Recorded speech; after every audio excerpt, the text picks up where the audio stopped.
ഈ ഗുരുവായൂർ ദേവസ്വം ബോർഡ് മെമ്പറായിട്ട് ഞാൻ പാർട്ടി എന്നെ നിശ്ചയിച്ചു. അതെ. ഗുരുവായൂർ ദേവസ്വം ബോർഡിൻ്റെ മാനുവൽ എടുത്ത് പരിശോധിച്ചാൽ അതിനകത്ത് അറിയാം, അതിനകത്ത് ബോർഡ് മെമ്പേഴ്സിന് ഒരു ആനുകൂല്യം ഇല്ല.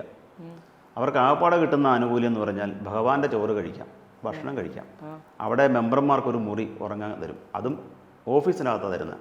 അല്ലാതെ വേറൊരു ആനുകൂല്യമില്ല. അവിടുത്തെ വാഹനം ഉപയോഗിക്കുന്നതിന് 6 കിലോമീറ്റർ ചുറ്റളവിൽ ഉപയോഗിക്കാൻ പറ്റുള്ളൂ. 6 കിലോമീറ്റർ ചുറ്റളവിലേക്ക് ഈ വാഹനം ഉപയോഗിച്ചാൽ മെമ്പർമാർ പണം അടയ്ക്കണം. പിന്നെ നമുക്ക് ട്രാവലിംഗ് അലവൻസ് ഉണ്ട്, സിറ്റിംഗ് ഫീ ഉണ്ട് അതിനകത്ത്. എനിക്ക് 900 രൂപയാണ് സിറ്റിംഗ് ഫീസ് കിട്ടുക. കാരണം അതിൻ്റെ കിലോമീറ്റർ വെച്ച് നോക്കുമ്പോൾ 900 രൂപ കിട്ടും ഒരു കമ്മിറ്റിക്ക് പോയി കഴിഞ്ഞാൽ. ഈ 900 രൂപയ്ക്ക് ഞാൻ അവിടെ പോയി ഒരു കമ്മിറ്റി പങ്കെടുത്തു കഴിഞ്ഞാൽ എനിക്ക് 2000 രൂപ ചിലവ് വരും.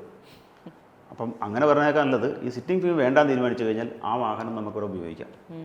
ആ സിറ്റിംഗ് ഫീയുടെ റേറ്റിൽ നമുക്ക് ഇവിടെ കൊണ്ടാക്കാൻ കൊണ്ട് അങ്ങനെ ആ വണ്ടി ഉപയോഗിച്ചിട്ടുണ്ട്. അല്ലാതെ നമുക്ക് ഓണററിയോ നമുക്ക് അലവൻസുകളോ നമുക്ക് ശമ്പളമോ അങ്ങനെ ഒന്നുമില്ല. ഇവിടെ ഈ ഞാൻ പാർട്ടി മാറിയപ്പോൾ എനിക്കതിലുള്ള ആക്ഷേപങ്ങൾ ഫേസ്ബുക്കിലും സോഷ്യൽ മീഡിയയിലൊക്കെ വരുന്നത് ഗുരുവായൂർ ദേവസ്വം ബോർഡ് ഭരിച്ചില്ലേ എന്നാണ്. സന്തോഷമുണ്ട്, കാരണം ഭഗവാനെ കാണാനുള്ളൊരു സാഹചര്യം ഉണ്ടായല്ലോ. വേറൊരു ചോദ്യം, MLA പെൻഷൻ വാങ്ങിക്കുന്നില്ലെന്നാണ്. അത് ഞാൻ മാത്രമല്ല, കേരളത്തിലെ എല്ലാ XMLമാരും മേടിക്കുന്നുണ്ട്. അത് തിരിച്ചു കൊടുക്കേണ്ടതെന്നാണ് മറ്റൊരു ചോദ്യം വരുന്നത്. അങ്ങനെ തിരിച്ചു കൊടുക്കുന്നുണ്ടെങ്കിൽ അത് മാതൃക കാണിക്കേണ്ടതെങ്കിലും. CPIയുടെ സംസ്ഥാന എക്സിക്യൂട്ടീവ് ആയിരിക്കുന്ന ആളാണ് TJ ആഞ്ചലോസ്. CPMൻ്റെ MP ആയിരുന്നു ആലപ്പുഴയിലെ. CPMൻ്റെ MP ആയിരുന്ന അദ്ദേഹം CPIയിലേക്ക് വന്നില്ലേ, CPIയുടെ ജില്ലാ സെക്രട്ടറി ആയില്ലേ, പ്ലാന്റേഷൻ കോർപ്പറേഷൻ ചെയർമാനായി. അദ്ദേഹം ഇപ്പോൾ ATUസിയുടെ സംസ്ഥാന പ്രസിഡൻ്റാണ്. അപ്പോൾ എൻ്റെ ഉയർന്ന നേതാവ് അദ്ദേഹമാണല്ലോ.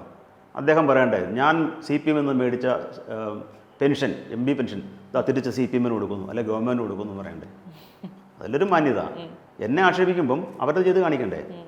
KV തോമസ് മാഷ് കേന്ദ്രമന്ത്രിയായിരുന്നു, കേരളത്തിൽ മന്ത്രിയായിരുന്നു, MLA ആയിരുന്നു, MP ആയിരുന്നു, നിരവധിയായിരുന്നു. എന്നൊക്കെ ഉയർന്ന നേതാവല്ലേ. CPMൻ്റെ ഒരു പ്രധാന പ്രവർത്തനം അല്ലെങ്കിൽ നേതാവായിട്ട് അംഗീകരിക്കപ്പെട്ടിരിക്കുക. അപ്പം പുള്ളി നമ്മുടെ നോഡൽ ഓഫീസറായിട്ട് ഡൽഹിയിൽ വർക്ക് ചെയ്തുകൊണ്ടിരിക്കുകയായിരുന്നു. അദ്ദേഹം പറഞ്ഞു എനിക്ക് കിട്ടിയ കോൺഗ്രസ് തന്ന ആനുകൂല്യങ്ങൾ മുഴുവൻ ഞാൻ അതേ കോൺഗ്രസ് തിരിച്ചു കൊടുക്കുന്നു എന്ന് പറയണ്ടേ.